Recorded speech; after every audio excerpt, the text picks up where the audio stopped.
Hello and welcome to a year of Goddess Magic for March. This month our theme is Restore, and the goddess we are honoring is Persephone. If you're a member of our Goddess Magic community on Patreon, that's patreon.com/goddessmagic, you got two little Persephone cards for this month's Goddess Guidance Club packet. We have the Underworld Queen version and the Spring Persephone version, and additional resources for you are available there. This practice is open and accessible to everybody, so if you just hop on over to 30daysofgoddess.com, you will also find your sampler set of snapshot cards, word cards, and other things like that. So this practice is still open regardless of your membership in the Goddess Magic community. But if you are a member of the Goddess Magic community, there's lots more good stuff available to you there, including our live weekly community practices where we really deepen into our materials for each month of the year. So before we get going with our theme and the information that I'd like to share with you, I'd like to invite you to take a nice deep breath. Settle into your body, into this time, this place where you are right now. Letting yourself root down, resettle, call your spirit back. Casting your awareness out into the landscape, what the land around you is holding, what it's teaching. Letting yourself drop into your body, what it's holding and what it's teaching. And centering yourself right here, right now.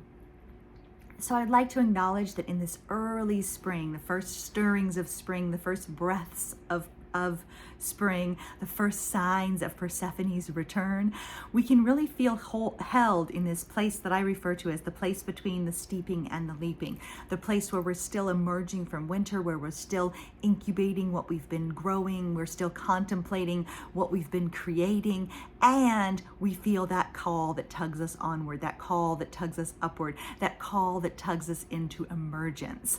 And so restore might seem like a little bit of an early time in the year to use this word. Restore might feel like a better word for fall. I had to reflect on that myself. But when we're in this between time, when we're in this place between the steeping and the leaping, this is the perfect place to consider what we need for restoration and replenishment before we leap forward. So I've shared lots of times before that restoration is the antidote to depletion. If we're coming out of winter, and I'm acknowledging that this is a complicated time politically, there's a lot going on, there's a lot of discord, there's a lot of distress, there's a lot of fear, there's a lot of uncertainty, there's a lot of clamoring for your attention and your time. And it can feel disconcerting, it can feel discombobulating, it can feel depleting, it can feel demoralizing. And so we actually have this moment in this in-between time where we choose to resource ourselves, to replenish ourselves, to restore ourselves, to not leap forward so far that we don't have what we need. So it's actually a really good time to consider restoration. This time of emergence before we leap is time to consider what we need to replenish and restore ourselves, especially if we feel depleted by current events.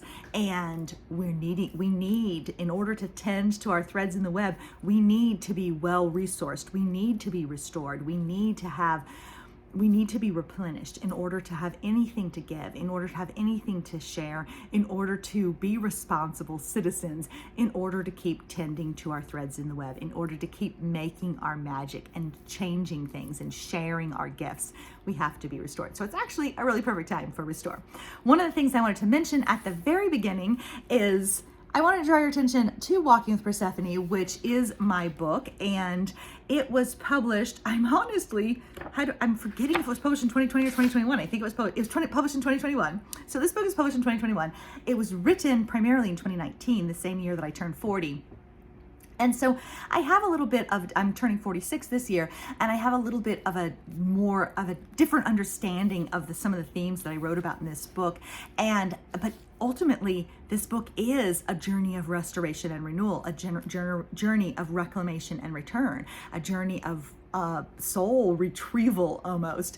And so we're going to be spending a lot of time, since this is our month of Persephone, we're going to be spending a lot of time with this book this month in our weekly ritual videos, in our community practice lives, and then I'll probably I'm going to do a Friday series with themed around Walking with Persephone, where we walk through this book together. To that end, I have purchased myself a beautiful bottle of pomegranate wine imported from Armenia from the Global Food Store in St. Louis. I went there with my son to drop off some art for an art show, and I saw this bottle on the wall. I don't even drink really ever, but I saw this bottle on the wall. There's only 2 bottles, and it like called me like a beacon, and I thought, perfect for this month of Persephone. And so I'm going to use it. I'm going to do the dedication ritual that I describe in the book, and I'm going to use the pomegranate wine for that. And then I'm going to keep this bottle forever because it's so beautiful, and use it for other libations and Persephone rituals. And so I'm so delighted with my pomegranate wine bottle, and it just makes me so happy. So I wanted to show that to you before we move on. But I would like to go ahead and start for real for today's message, for today's sharing, with a reading from Walking with Persephone that I included in A Year of Goddess Magic in the Persephone section, but it comes from Walking with Persephone. And this is really one of the core lessons from the book. Expect to be enchanted. Show up and pay attention. Hold your wonder with tender fingers. Be patient. Watch for signs. Take time, make time, feel it all. Be more patient. Wait. Say yes to breathing easy and to wandering. Bleed if you need to. Curl up. Spread out. Be still. Move. Wait some more. Hope with your arms wide open. Expect magic to find you. And when she does, say, yes, I will, and thank you. Say, yes, I will, and thank you. And that is how we reclaim and return, is expecting magic to find us and being open to it when she shows her face. So that is truly the invitation of this month, and the invitation of Walking with Persephone is to be alert for magic, to be open for magic, to allow it to find you, and to allow it to restore you to wholeness. So the other thing I wanted to share with you is I had this happen. So this is the second month in a row where I've accidentally repeated a card an extra time. I'm not sure what's up with that. I obviously am maybe trying to get it, I'm maybe trying to do them too soon in the month so then I don't notice that I have duplicates or whatever. But they're drawing my attention in and thinking, this might be one of the most important things. Like, the fact that I've repeated it means that either I needed to hear it or somebody else needed to hear it, and that maybe this is something that I really want to make sure to sink into, to embody, to explore, to receive in full instead of moving on to something else. So I actually took it out of the set, but I have my extra copy and it's in there. So here's the invitation. This is like our core prayer for this month. I pause. I take a deep breath of restoration. I offer a long exhale of peace. I take a deep breath of inspiration. I offer a long exhale of gratitude. I take a deep breath of liberation. I offer a deep breath of love. Here I am in the center of my own life. I offer what I offer. I give what I give. I trust my own enoughness. I trust my own clarity of purpose. I trust my own deep capacity and the voice of my own longing. I trust the sacred knowing that settles into me when I give myself time to listen. I trust the sacred knowing that settles into me when I give myself time to listen. So what sacred knowing settles into you when you give yourself time to listen? What is there for you? What is there when you give yourself time to listen? Okay, So then, moving on to our questions to consider for this month. And this is on the little card that's available at 30daysofgoddess.com, free for you to print out from there. But where do you need restoration? Where are you searching for or seeking restoration? What do you need restoration? Where do you need replenishment? How do you need replenishment? How are you acting or choosing to bring what you dream into being? Are you living a life you love? And what's on your nourishment short list? Like, I think it's really important. I write in the book Replenish about finding spots of time or soul seconds for yourself. But also, what's on your nourishment short list? What are your daily essentials? What do you need to continue to have, not just to feel restored in a big way or in one day or one moment, but what do you need for daily restoration, for daily nourishment, for continuing to feel resourced and supported and held and nurtured? What do you need? What's on your short list? What's on your daily practice essentials list? And then again, what are your smallest possible practices? How do you weave them through your days instead of saving them for later? What do you want to change? What are you sensing that needs change? I am feeling I need some change in my life in relationship to how much time I have for the things that matter most to me. I'm letting myself get a little overextended. We're busy in the shop with not as much help as we need. And so I'm finding myself cutting into those nourishment short list. I'm finding myself cutting into those daily essentials. And so I'm planning to go back. Like I've said, walking with Persephone feels very apt to me because I feel myself in this kind of life stage or season of depletion and in need of additional replenishment, nourishment, and restoration. So what are your smallest possible practices? How do you weave them in? What do you want to change? What do you long for? What are you choosing to devote to nourish and restore? What are you choosing to devote to? Our lives are made in these 15-minute decisions. Like, what are you paying attention to? What are you nourishing? What are you focusing on? What are you devoted to? And what are you restoring? Okay. And as I already said, a reminder that restoration is the antidote to depletion. And it doesn't mean physical rest per se, but things that restore you, that replenish you, that restore you to wholeness. That's the antidote to depletion, to burnout, to overwhelm, is restoration. And I did want to also share a quote that I had in the Year of Goddess Magic book. And it's a quote that comes from The Way of the Rose by Clark Strand and Perdita Finn. And I also follow Perdita on Substack, I believe. And so you might scope her out there. But I think this is a really important message it's a really important message from this section. People say that the world is dying, but I tell you that she is pregnant and near to giving birth. So little of what you see and understand about your world is true.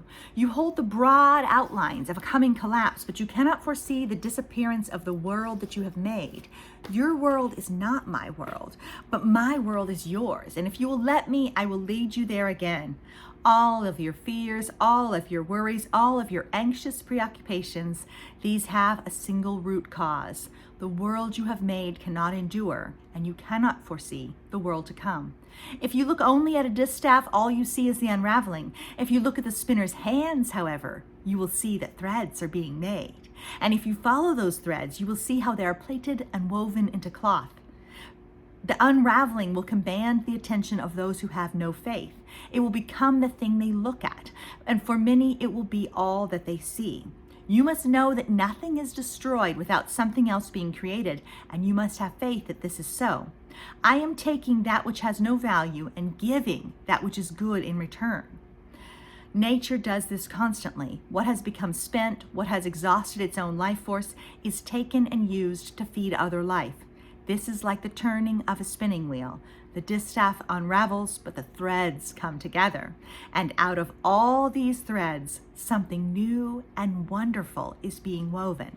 Something new and wonderful is being woven. So I think this is a perfect companion. We're just leaving our month with Kali, and with Bridget, this goddess of destruction, the goddess of creation. We are leaving that month, but we're still carrying that holy rage from Kali and the sacred flame from Bridget. We're still carrying those with us. And I think it is important to realize that if we focus only on what's unraveling or what's coming apart, we don't see what's being woven from the unraveling. And so I find that a really beautiful invitation to consider what's being woven after the unraveling or as the unraveling is happening. And I continue to come back to over and over, and I continue to advocate for you to consider, how are you tending to your own thread in the web? This is what we're here for. We each have a thread in the web, and we can tend to that thread. I'm not gonna drop my strand. I'm not gonna stop holding my thread, and I will weave something beautiful with everything and everyone else who is willing to keep holding their thread, who is willing to keep holding on to the strands. Everything that is unwilling to drop their strands will weave something beautiful, magical, powerful, and new. So I found that very helpful to remember and consider. Okay, so I would also like to go ahead and read another poem for the Year of Goddess Magic book. Year of Goddess Magic is available on Lulu, and so I'll link to it below, but you can also do a search for my name on Lulu and it'll pop up for you. But this is a good reminder. Here we are in this cusp of spring, between the steeping and the leaping.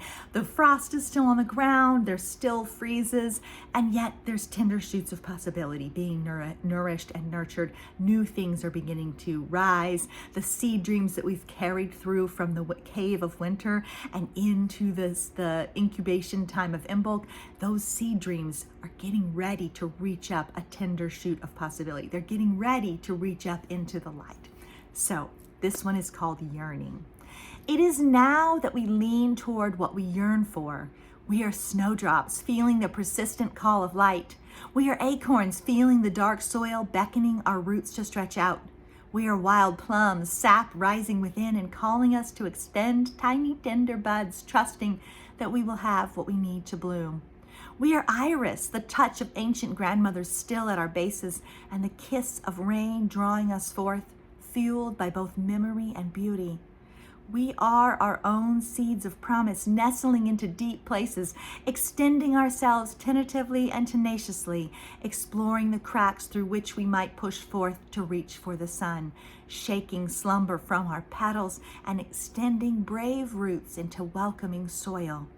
The sap of creativity runs through us. The call of purpose awakens us. The light of renewal beckons us. We rise, rooted and strong, alive with what we know is possible if we dare to reach. So let us reach towards what is possible. Let us reach towards what is possible, growing from a place of restoration, courage, purpose, and strength. Okay. Here we are, and we're going to go ahead and close with part of my poem from the 2025 Omen Days practice that I made this into an extra little card for our Goddess Magic patrons as well. And here we go. So inviting you to take a breath, to put a hand against your heart, to let yourself consider what you need for restoration, for reclamation and return. Feel desire begin to whisper, to rise, to request attention. Take it seriously at last. Pause for perspective to awaken. Feel clarity begin to beckon. Feel a spell of reclamation and return begin to emerge and weave. Let worry soften. Look around you in amazement and gratitude. Each day is so rich and full of meaning. This is the whole point of everything. Set down what confines. Lean in to what liberates. Let what you've already created and discovered carry you. Steadily restore yourself. Slowly open your heart. Softly listen. Remember, reclaim, return. Begin to flow with the change that has so devotedly called your name. Each day, you are invited to choose a way. Each day, you are invited to choose a way. Thank you so much for being here. Remember to go to 30daysofgoddess.com for your companion resources and to patreon.com/goddessmagic for community connection and more magic. Thank you so much for being here. Welcome to March. Keep living your magic. Bye-bye, everybody.